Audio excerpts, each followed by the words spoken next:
Hi my YouTube family. ఈరోజు recipe వచ్చేసి dosa ప్రెమిక్స్ powder అండి. ఎలా చేయాలో చెప్తాను చూడండి. ఇది బ్యాచిలర్స్కి, వర్కింగ్ చేసే ఉమెన్స్కి బాగా యూస్ఫుల్ అండి. చూసారు కదా, పౌడర్ ఇలా చేసుకొని పెట్టుకోండి, స్టోర్ చేసుకోవడం. ముందుగా స్టవ్ ఆన్ చేసుకొని నేను ప్యాన్ పెట్టుకున్నాను. ప్యాన్ అనేది కొద్దిగా వేడి అయ్యాక 1 కప్పు నేను మినప్పప్పుని తీసుకున్నాను. చూస్తున్నారు కదా, మినప్పప్పు అనేది తక్కువ ఫ్లేమ్లోనే ఇలా వేయించుకోండి. ఈ వేయించుకోవడం వల్ల మనకు గ్రైండర్ అనేది బాగా అవుతుంది, ఇంకా టేస్ట్ కూడా బాగుంటుంది దోశలో. అందుకే ఇలా వేయించుకుంటున్నాము.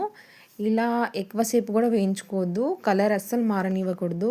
ఇదే కలర్లో కొద్దిగా వేడి అయితే చాలు మనకు. అది మనము చేయి పెట్టుకొని చూసుకుందాము. చూసుకుంటే చేయికి ఉట్టిగా తాకేంత వేడి ఉంటేనే చాలు.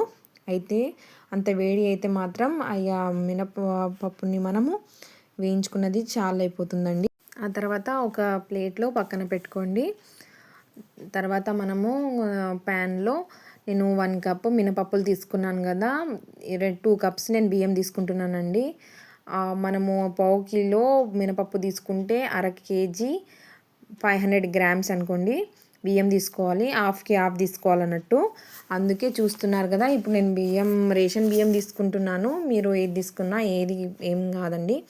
అయితే ఇలా దీన్ని కూడా మినపప్పు లాగానే తక్కువ ఫ్లేమ్లో, కలర్ మారనివ్వకుండా ఇలా తక్కువ ఫ్లేమ్లో వేయించుకోండి. చూస్తున్నారు కదా, చేయికి తాకేంత వేడి ఉంటేనే చాలు. కొద్దిగా ఇలా తాకితే వేడి అనిపిస్తే తీసేస్తే చాలు. చూస్తున్నారు కదా, ఇది కూడా అయిపోయింది. దీన్ని కూడా నేను ప్లేట్లో వేసుకుంటున్నాను. అదే ప్యాన్లో నేను శనగపప్పు 1/2 కప్ తీసుకుంటున్నాను. చూస్తున్నారు కదా, ఇంకో 1/2 కప్పు నేను దొడ్డట్టుకులు తీసుకుంటున్నాను.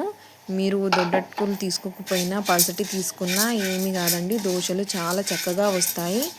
ఇది తీసుకున్నా అది తీసుకున్నా ఏ ప్రాబ్లం కాదు.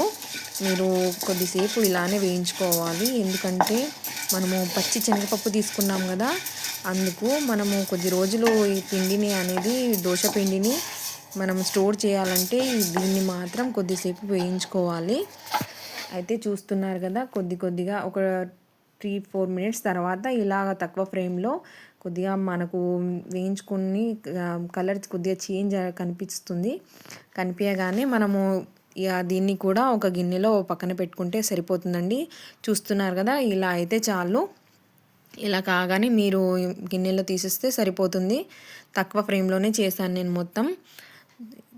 ఇలా చూస్తున్నారు కదా, ఆ తర్వాత నేను ఒక గిన్నెలో అంతా మొత్తం వేసుకొని కలుపుకుంటున్నాను. మినపప్పు, బియ్యం, శనగపప్పు అన్నీ. ఇది కొద్దిగా వేడిగా ఉంది కాబట్టి మీరు ఇప్పుడు మొత్తం చల్లారినాక నేను ఇక గ్రైండర్లో వేసుకుంటున్నానండి.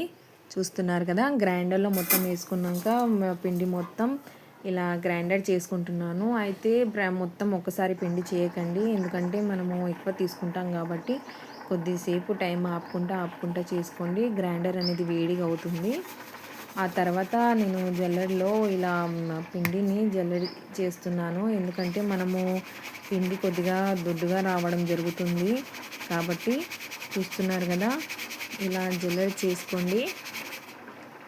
ఎంత దొడ్డుగా వస్తుందో చూసారు కదా. ఇలా చేసుకుంటే పిండిని మళ్ళీ ఒకసారి మీరు గ్రైండర్ చేసుకోండి. ఆ దొడ్డుగా వచ్చిన పిండిని చూసారు కదా, నాకైతే ఇంత వచ్చేసింది. అందుకే నేను మళ్ళీ గ్రైండర్ చేస్తున్నాను.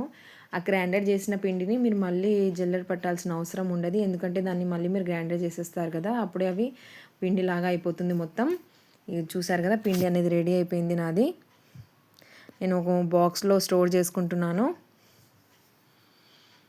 ఇలా స్టోర్ చేసుకొని పెట్టుకుంటున్నారు, చూసారు కదా. మీరు కూడా ఒక బాక్స్లో స్టోర్ చేసుకొని పెట్టుకున్నారనుకోండి, మీకు వారం పాటు, నెల పాటుగా ఉంటుందండి. నేను మిగతా పిండిని నానబెడుతున్నాను. మీరు అప్పటికప్పుడు చేసుకోవచ్చు, కానీ దాంట్లో అనేది మీరు సోడా కొద్దిగా మన ఫుడ్ సోడా వేసుకొని చేసుకోండి అప్పటికప్పుడు చేసుకుంటే. నేను మాత్రం స్టోర్ చేసుకొని ఒక 8 అవర్స్ నానబెట్టి చేసుకుంటా అని పెడుతున్నాను. నీళ్ళు కొద్దిగా ఇలా వేసుకుంటా పిండి ఇలా అయ్యేలా వేసుకోండి. నీళ్ళు మొత్తం కలుపుకోండి. ఎక్కువ నీళ్ళు వేయాల్సిన అవసరం ఉండదండి. మనం దోశకి ఎలా కలుపుకుంటామో ఇలా కొద్దిగా ఉంటే చాలు నీళ్ళు. దీన్ని ఒక 8 అవర్స్ పక్కన పెడుతున్నాను. 8 అవర్స్ పిండిని పక్కన పెట్టినాక నేను ఇప్పుడు దోశ చేస్తానని చూస్తున్నానండి. పిండి మొత్తం చూసారా ఇలా కొద్దిగా స్టోర్ చేశాక ఇలా మొత్తం పలసగా ఇలా అయిందండి పిండి. తర్వాత నేను మన దోశ ప్యాన్లో కొద్దిగా నీళ్ళు వేశాక చూస్తున్నారు కదా, ఈ దోశ వేసి చూపిస్తున్నాను మీకు. చూడండి ఇలా కొద్దిగా తక్కువ ఫ్లేమ్లో చేసుకుంటే క్రిప్పీగా, చాలా క్రిప్పీగా ఉంటుందండి. ఆ తర్వాత పక్క నుంచి కొద్దిగా ఆయిల్ వేసుకోండి. చూసారు కదా, నేనైతే తక్కువ ఫ్లేమ్లోనే చేస్తున్నాను దోశ క్రిప్పీగా రావాలని. మీరు కూడా అలానే ట్రై చేయండి. కొద్దిగా దోశ అయ్యాక ఇలా వెనుక సైడ్ చేసుకోండి మొత్తం. చూసారు కదా క్రిప్పీగా ఎంత బాగా వచ్చిందో దోశ. చాలా ఈజీ ప్రాసెస్ అండి. వర్కింగ్ ఉమెన్స్కి కానీ బ్యాచిలర్స్కి కానీ చాలా ఉపయోగపడేది ఇది. మీరు ఇలా పిండి పెట్టడం, పక్కన బియ్యం నానబెట్టడం అలా చేసుకోకుండా ఇలా పిండి పెట్టుకొని స్టోర్ చేసుకోవడం చాలా సులభంగా. Thanks for watching my videos. Thank you so much.